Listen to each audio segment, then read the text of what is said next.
Smart Listener, sesaat lagi kami hadirkan Smart Economic Horizon bersama ekonom senior Indonesia, Afiliani.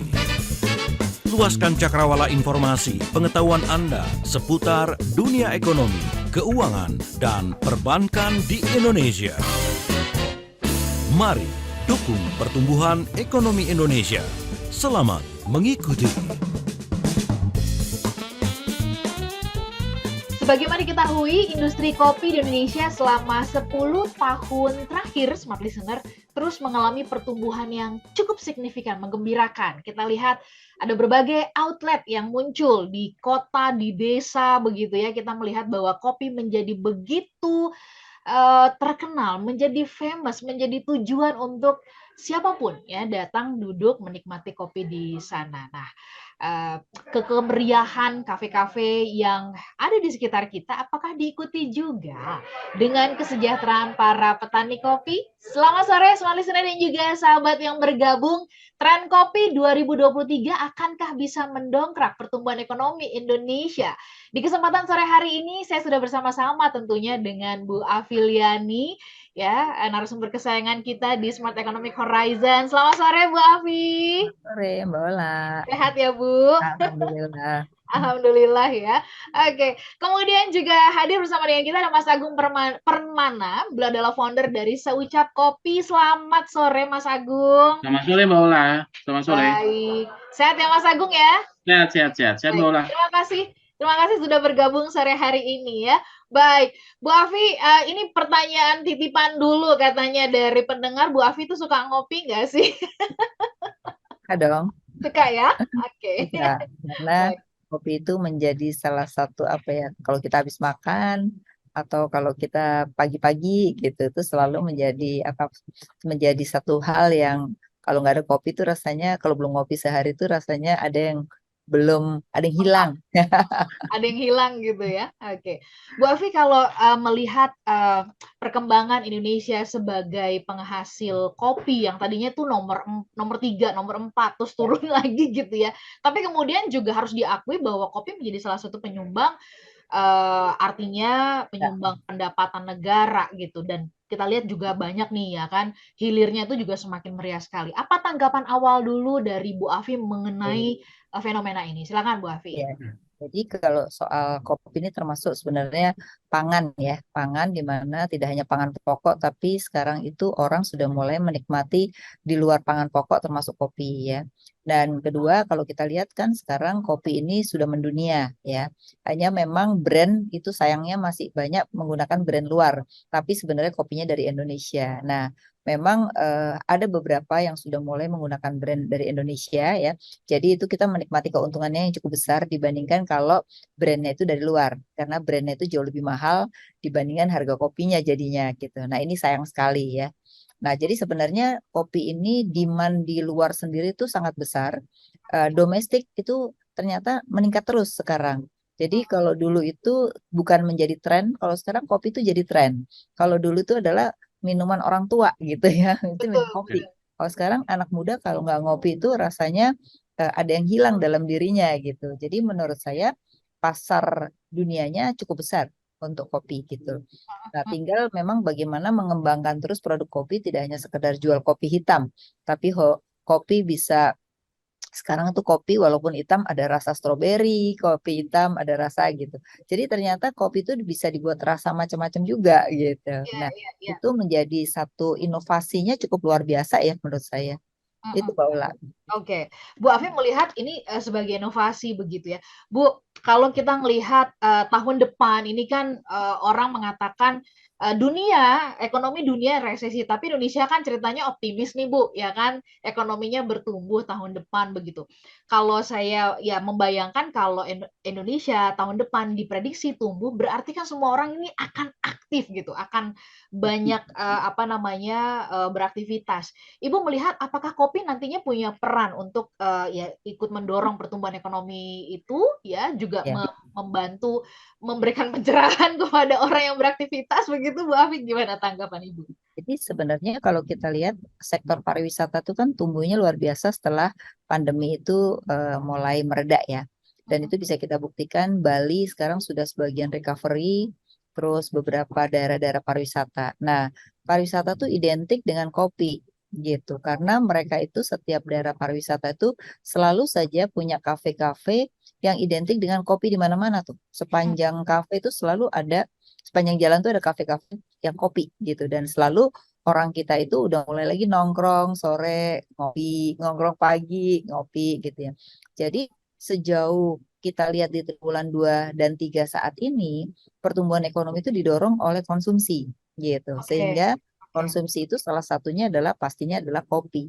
Jadi saya melihat tahun depan itu mungkin kita bukan resesi, hanya terjadi perlambatan pertumbuhan gitu. Nah, Oke. perlambatan pertumbuhan itu memang lebih dipicu, ekspor kita mungkin akan berkurang karena demand dunianya yang turun. Tapi demand domestik sih saya melihatnya untuk kelas menengah atas tuh tetap tinggi ya. Oke. Mungkin untuk kelas menengah bawah yang ada kecenderungan lebih rendah, tapi kan itu bukan penikmat penikmat kopi, dia penikmat rokok biasanya. Oke, baik. Bu Afi, kita jeda dulu sebentar. Habis ini kita coba tanyakan ya, apakah Ibu melihat, karena Ibu juga sering terjun ke lapangan ya, berjumpa dengan para petani gitu. Ada yang mengatakan 3 minggu yang lalu sempat berbincang dengan seorang penulis buku dan kemudian juga berkecimpung di perkopian di Indonesia. Beliau mengatakan belum semua lomba petani kopi ini sejahtera gitu ya. Nanti Oke. juga minta tanggapan hal ini dari Bu Afi dan juga Mas Agung. Kita simpan dulu suaranya Mas Agung ya, sabar sebentar. Kita kasih kesempatan Oke. kepada smart listener menyeruput kopinya dan kita jeda. Kalau ada pertanyaan dari Anda nanti silahkan boleh ditanyakan ke 0812 11 12 959. Kami juga sedang live di YouTube di kanal Smart FM. Kami jeda sesaat, tetap bersama dengan kami. Tetaplah bersama kami dalam perbincangan Smart Economic Horizon bersama ekonom senior Indonesia, Afiliani.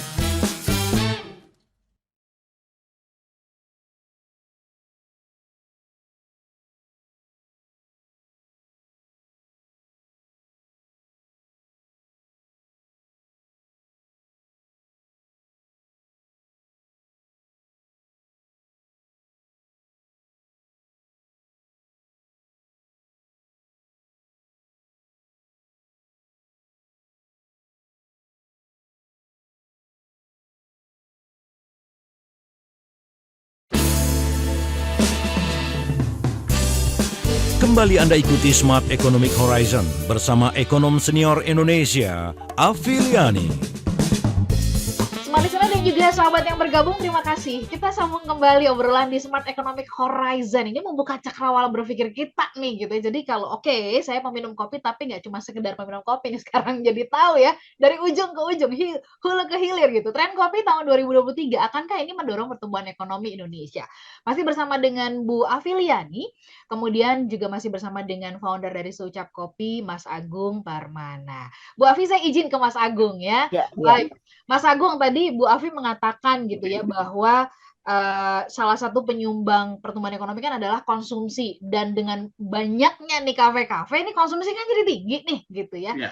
Nah, Mas Agung sebagai seorang founder Seucap Kopi, boleh ceritain nggak nih ya sepanjang pengalamannya Mas Agung gitu ya, mulai dari berjumpa dengan petani sampai bikin kafenya, betul nggak sih di lapangannya begitu? Ceritain Mas kepada Baik, smart baik, baik. listener. Kita mulai dari hilir dulu ya. Tadi kan Ya, Bu Afiati bahas hilirisasi di kopinya, di mana ada F&B dan lain-lain.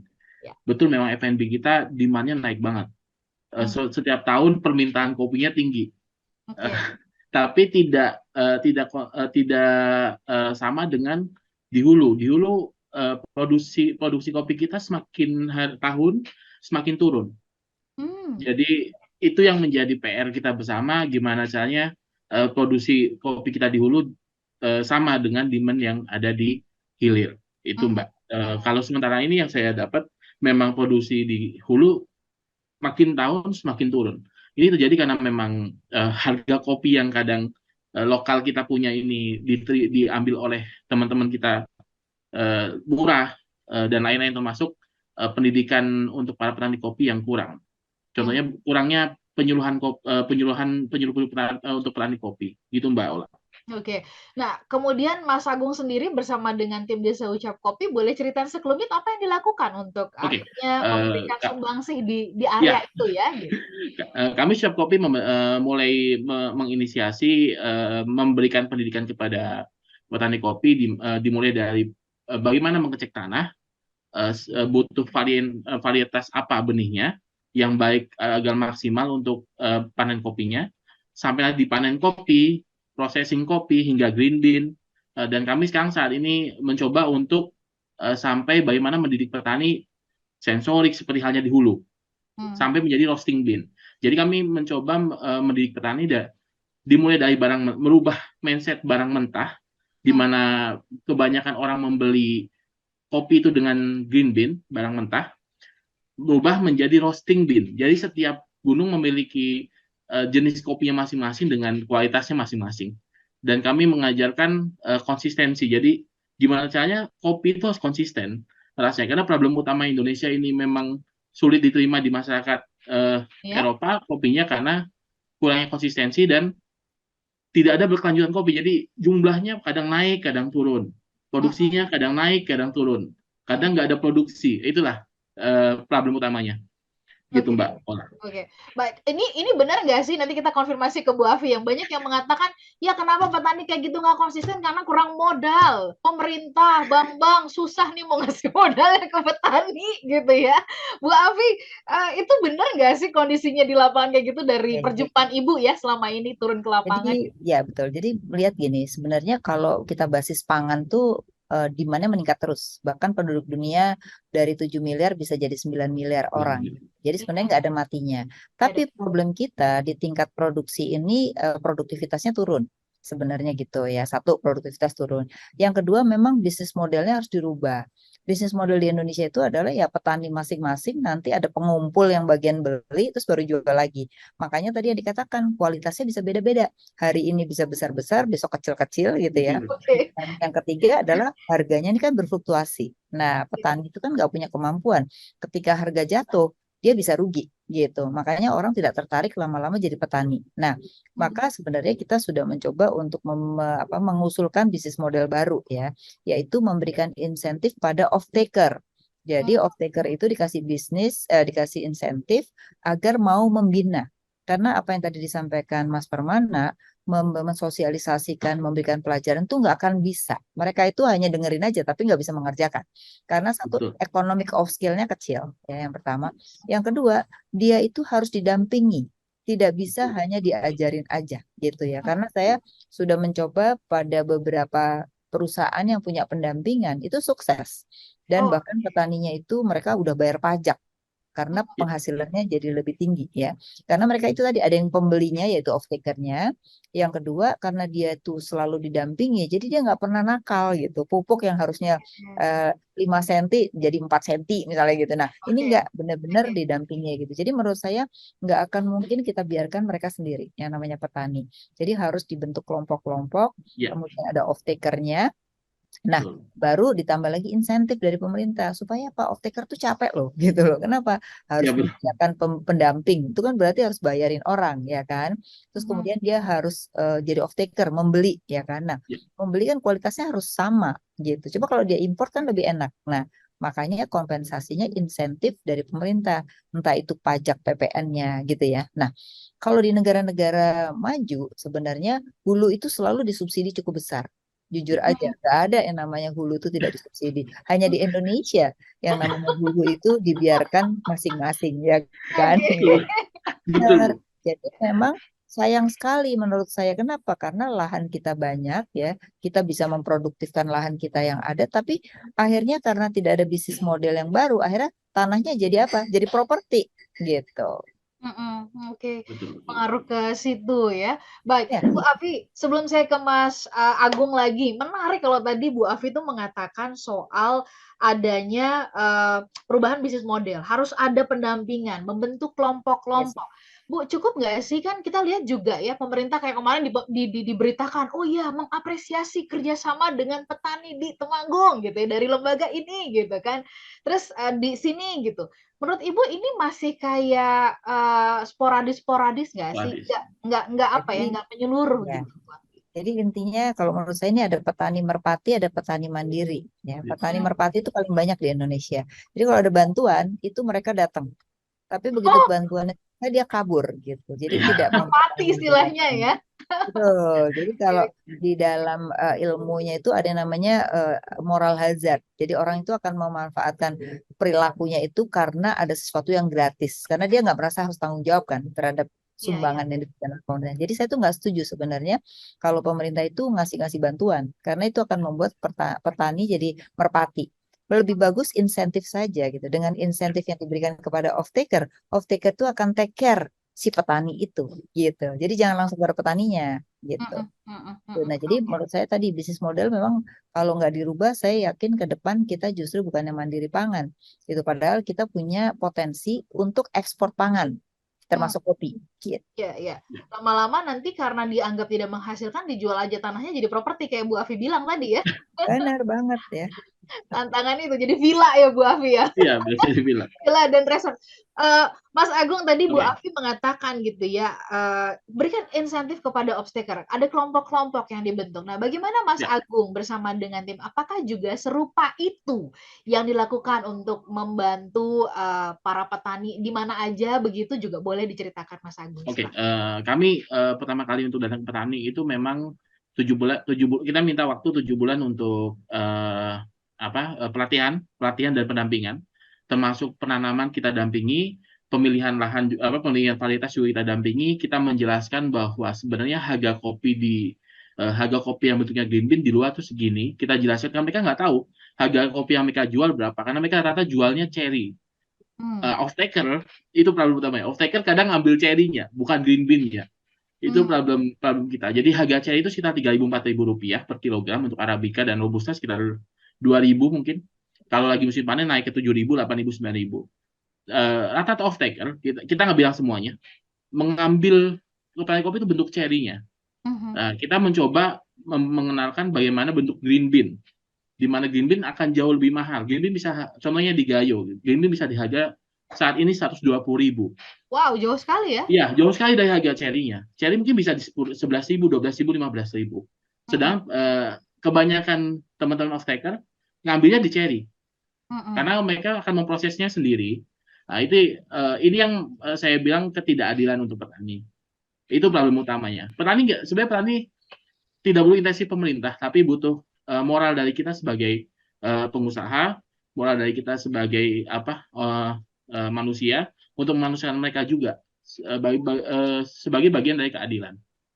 Gitu Mbak Aura. Baik, Bu Afi tadi sempat mengatakan jangan kasih bantuan ke petani. Lah, nih kalau petani katanya mau mengajukan pinjaman ke bank gimana? Nanti Oh, kita beda. bahas ya. Kita bahas di sesi berikutnya ya, Bu. Ini menarik nih karena ini isu yang juga menarik untuk kita tanyakan kepada Bu Afi dan juga Mas Agung. Smart Listener, sabar sebentar, beberapa pertanyaan dan juga tanggapan terkait kopi kita bahas habis ini kita tanyakan kepada Bu Afi dan juga Mas Agung ya. Tetap bersama dengan kami dalam Smart Economic Horizon. Kami kembali sesaat lagi.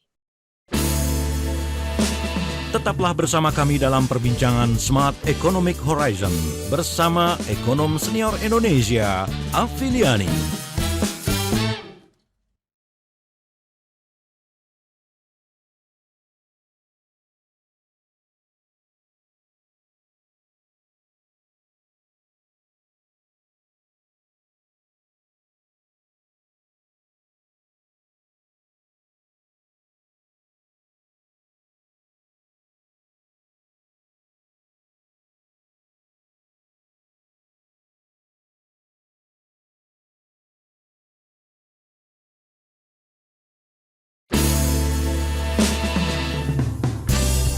Kembali Anda ikuti Smart Economic Horizon bersama ekonom senior Indonesia, Afiliani.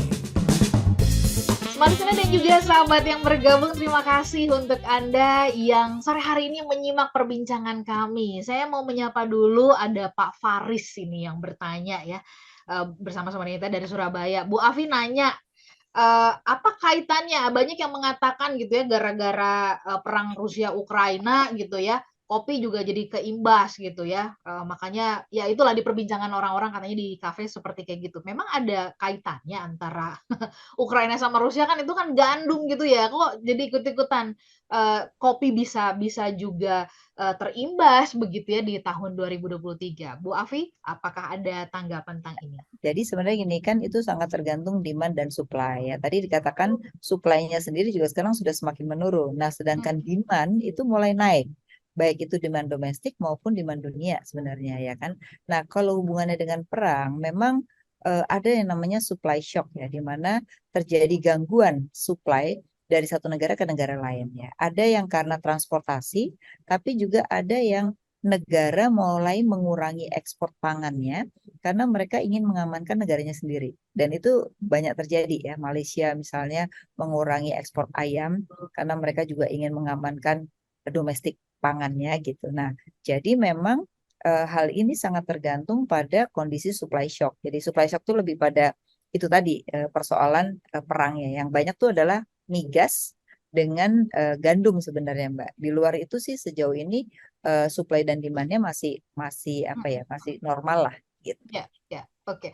Mas Agung, ini sebelum kita tanyakan kepada Bu Afi, bener nggak kalau di lapangan tuh keluhan dari para petani itu adalah, aduh nggak punya duit nih mau beli bibit gitu ya, pupuk dan sebagainya. Terus akses mau ke perbankan juga susah, akhirnya pinjemnya ke tengkulak dan sebagainya. Mas Ya, Agung boleh ceritain dong tentang ini, Mas? iya, ya. Memang kalau di petani problem utamanya mereka adalah masa tunggu. Jadi ada namanya masa tunggu panen.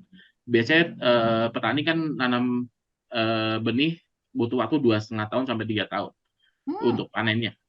Jadi oke. masa waktu itu mereka biasanya ngisi dengan bertanam dan cocok tanam yang lain atau Ya. melakukan hal yang lain. Memang Pangsari. ketemuannya adalah akses perbankannya sama sekali nggak ada. Sebenarnya bukan cuma petani kopi.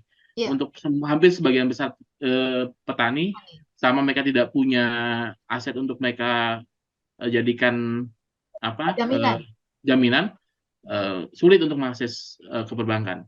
Padahal maaf kalau misalnya saya salah, ada undang-undang untuk KUT, kredit usaha tani, yang petani wajib menggunakan isi gudang sebagai standarisasi pengajuan perbankan. Tapi nggak tahu ini di dunia perbankan bagaimana. Cuman akses itu memang sangat sulit untuk finansial petani, gitu Mbak Ola. Hmm, Yang terjadi sekarang, kalau akses benih, kita mengapresiasi pemerintah karena dibantu oleh teman-teman dinas pertanian, Kementerian Pertanian dan Perkebunan luar biasa membantu kami menyiapkan banyak benih yang baik untuk para petani. Contohnya beberapa petani sudah mulai diasuh oleh teman-teman dari Kementerian Pertanian untuk diberikan benih gratis. Itu hmm, Mbak Ola. oke, oke. Yang kesulitan adalah untuk pengadaan pupuk. Heeh. Yang Nah, sulit kalau pupuk, pengadaan kalau pupuk. kami sendiri dari tim kami mengajarkan mengajarkan dan petani untuk membuat pupuknya sendiri. Jadi tanpa perlu keluar biaya, kami hanya memodali dari awal. Ambil 1 ekor sapi untuk diambil pupuk kandangnya untuk beberapa kelompok tani. Gitu, Mbak Ola. Oke, Bu Afi, kalau begitu, ya menyambung apa tadi disampaikan oleh, Mas Agung, berarti memang kalau untuk petani ya memang bukan akses, ya permodalan tadi, justru adalah kepada off-taker-nya yang diberikan insentif sehingga kemudian bertanggung Ya. jawab ya, Bu Afi? Problemnya gini, kalau bank itu sebenarnya ya pasti tugasnya bank tuh kasih kredit gitu ya. Tapi Betul. kasih kredit kok susah di petani ya. Ya. Seringkali petani itu nggak punya track record. Track record dalam arti sejauh ini pasarnya dia tuh udah pasti nggak sih? Makanya tadi kenapa saya bilang off taker. Karena dia harus cari pasar yang jelas dulu gitu. Karena kalau pasar yang nggak jelas, bank akan melihat loh. Kalau kamu nggak bisa bayar apa dong yang bisa Iya, dibayar untuk kita. Nah, makanya selalu dikaitkan dengan jaminan kan gitu ya. Nah, betul. problem petani itu begitu. Makanya kenapa tadi bisnis model harus dirubah? Eh, salah satunya misalnya koperasi ya. Koperasi itu penting. Kenapa? Koperasi ini biasanya yang membantu dari faktor input sampai dengan faktor output. Jadi kalau udah jadi barangnya panen, nah koperasi itulah yang membantu menjual. Jadi bukan petaninya sendiri ya.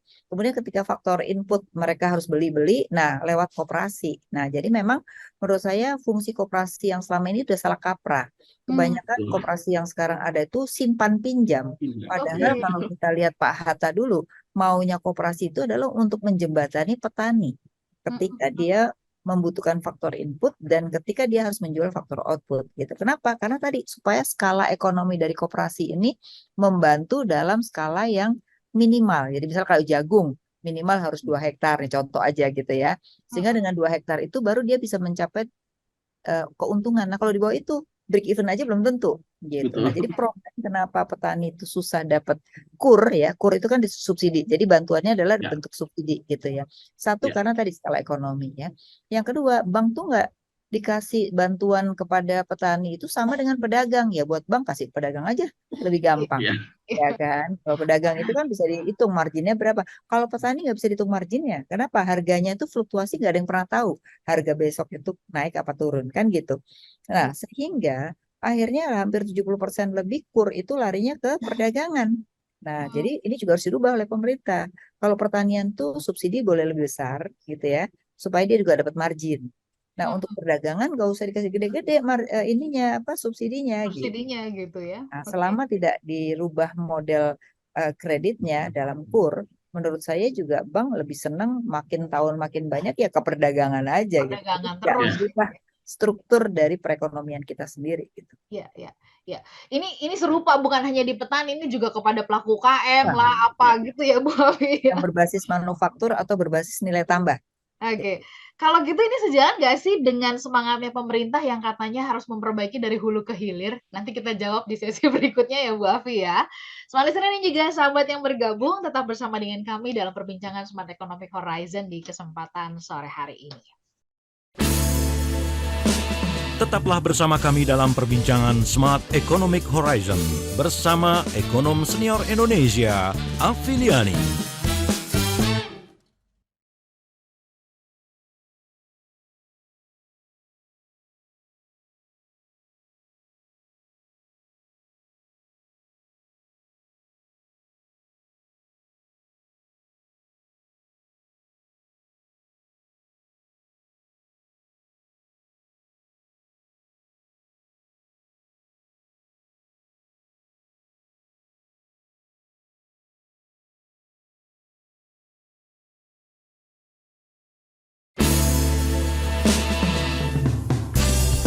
Kembali Anda ikuti Smart Economic Horizon bersama ekonom senior Indonesia, Afiliani. Listener, kita kembali lagi. Kami sedang menyapa Anda, mengajak Anda untuk bukan cuma sekedar tahu bahwa oh ya ada kopi yang kita minum di kafe-kafe yang berkembang, tapi kita juga pengen tahu ya di belakangnya ini si tren kopi ini benar-benar mendukung pertumbuhan ekonomi Indonesia, tapi juga mensejahterakan petani juga nggak sih gitu ya? Silakan Anda boleh kasih komentar dan bergabung bersama-sama dengan kami melalui percakapan di YouTube di kanal Smart FM atau juga di WhatsApp ya. Baik, kita mau ke WhatsApp, ada beberapa yang masuk. Saya ke Victor di Palembang dulu yang bertanya ke Mas Agung ya. Mas Agung, seucap kopi ini apa begitu ya? Apakah kafe ataukah gerakan, inisiatif kah atau apa begitu dan bentuknya apa yang dilakukan kepada masyarakat katanya. Silakan Mas Victor. Oke, baik. Sucap Kopi adalah sebuah lembaga yang mulai model bisnis baru untuk kopi, di mana bisnis barunya itu bergerak dari hulu hingga ke hilir. Jadi kita akan fokus ke hulu dan hilir. Jadi petani kopi menjual kopi ke kami dan langsung ke end user. Bentukannya apa? Bisa bentukannya minuman kopi, F&B, atau bentukan yang lain, retail, sebagian seperti single drip, beans kopi, dan lain-lain. Jadi kami akan bentuknya adalah ekosistem kopi mandiri, gitu, Mbak Ola. Oke, baik. Bu Afi nyambung ya ke perbincangan yang tadi itu yang sebelum kita jeda ya. Kan ini pemerintah kan cita-citanya kan adalah yaitu ya sampai kita kalah di WTO aja nggak banding gitu ya. Nah, semangatnya itu hulu sama hilir tuh harus bagus gitu. Kalau dalam praktek perkopian menurut Ibu bagaimana semangat itu bisa dipraktekkan gitu loh supaya menyeluruh gitu. Jadi kalau kita lihat ini merupakan pasarnya dunia, mestinya ada insentif bagi petani kopi gitu ya, supaya apa? Supaya mereka itu atau dibantu juga dari sisi inovasi-inovasi supaya kualitasnya makin bagus ya. Yang kedua membantu brand ya, membantu brand. Jadi misalnya melalui duta besar Indonesia yang ada di sana, itu kan bisa membantu mereka untuk memperkenalkan brand di sana gitu. Jadi menurut saya masih banyak kesempatan yang bisa dilakukan gitu ya untuk meningkatkan positioning daripada kopi kita di sana gitu ya. Nah, dari hulunya sendiri memang menurut saya ini pendampingan itu mungkin pemerintah juga perlu. Jadi membantunya nggak langsung ke petaninya, mungkin pendampingannya gitu ya. Kemudian membantu brandnya tuh nggak usah mereka harus bayar, tapi bagiannya pemerintah kasih gratis kalau itu berorientasi ekspor misalnya gitu. Jadi mungkin perlu fokus pada beberapa sektor saja yang berorientasi ekspor yang perlu diberikan dukungan gitu. Jadi dukungan uangnya nggak langsung kasih cash kepada Masih. petani gitu loh, tapi instrumen-instrumennya nanti Ya. otomatis kan petaninya jadi kaya sendiri kalau dia marketnya makin tinggi gitu. Oke. Pendampingan ya. Jadi kalau ada yang mengatakan ya BLT lah, itu salah ya Bu ya? BLT itu kan hanya untuk sementara ya. Iya, Ketika iya. krisis kan mereka mau adjust pendapatan kan nggak gampang ya. Dan Oke. tapi Baik, tetap dalam jangka dibutuhkan ya. menengah panjang ya pemerintah harus punya fokus ya, terutama di pertanian dan peternakan yang menurut saya tuh makan tuh nggak ada matinya. Bahkan ke depan kita bisa menjadi eksportir kalau kita punya kemampuan membuat economic of skill yang semakin besar dalam hal pangan ya gitu. Oke, Mas Agung, supaya ini pendampingan bisa menjadi lebih besar lagi gitu skupnya. Mas Agung dengan tim di Seucap Kopi, apakah ini juga berkolaborasi? Karena ini katanya zaman kolaborasi, kalau nggak kolaborasi nanti susah untuk bertumbuh berkembang bersama. Betul. Collab nggak sih dengan lembaga, organisasi lintas gitu loh? Itu menurut apa cerita dari Mas Agung bagaimana, dan Bu Afi, menurut Bu Afi gitu ya, kolaborasi ini sudah terjadi apa belum sih? Sama kayak kondisi UKM Bu, semua masing-masing merasa punya panggung sendiri begitu. Tanggapan Bu Afi bagaimana? Kita mulai dulu dari Mas Agung, silakan. Oke. Kami sih di Sucap Kopi sudah berkolaborasi sama pemerintah daerah. Ada dua pemerintah daerah sudah kolaborasi dengan kami, yaitu pemerintah daerah dari Banyumas dan dari Jember. Yang berikutnya kami memang kolaborasi dengan beberapa lembaga kementerian. Contohnya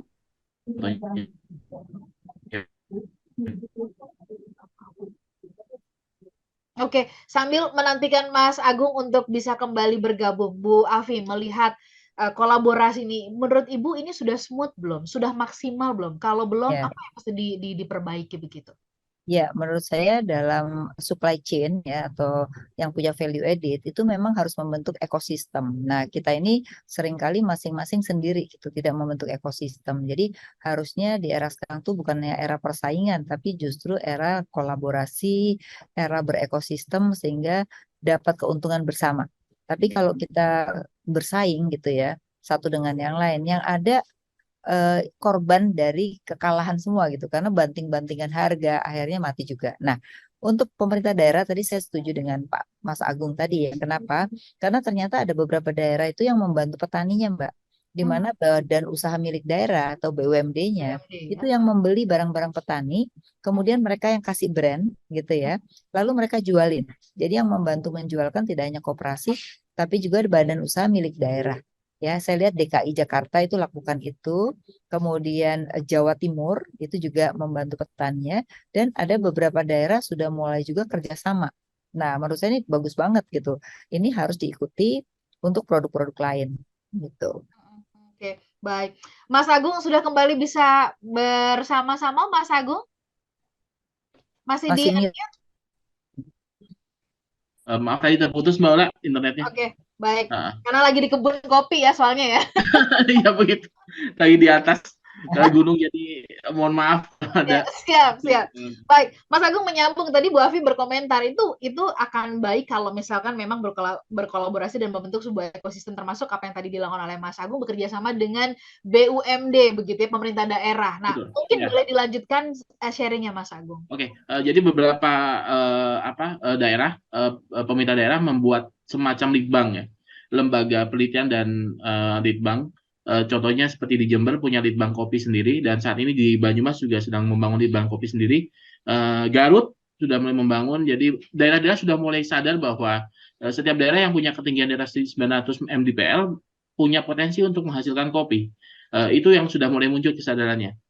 Gitu Mbak Ola. Jadi kami tidak cuma bergerak sendiri, teman-teman dari pemerintah juga membantu kami untuk mengeksekusi beberapa hal yang menjadi tujuan kami. Terima kasih Mbak Ola. Oke, baik. Bu Afi, saya pernah baca ya, pertanian yang paling keren di dunia ini salah satunya adalah Belanda ya.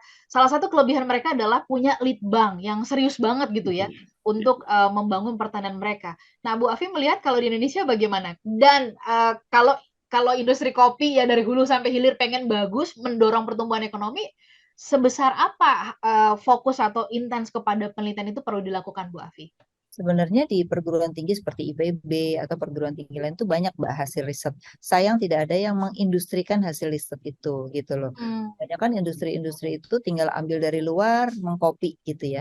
Tapi tidak berkolaborasi. Padahal kan kita selalu ngomong ABG ya kan, akademisi, bisnis, dan government itu harus bekerja sama sehingga bisa membentuk sesuatu industri itu menjadi besar gitu. Dan itu terus menerus gitu.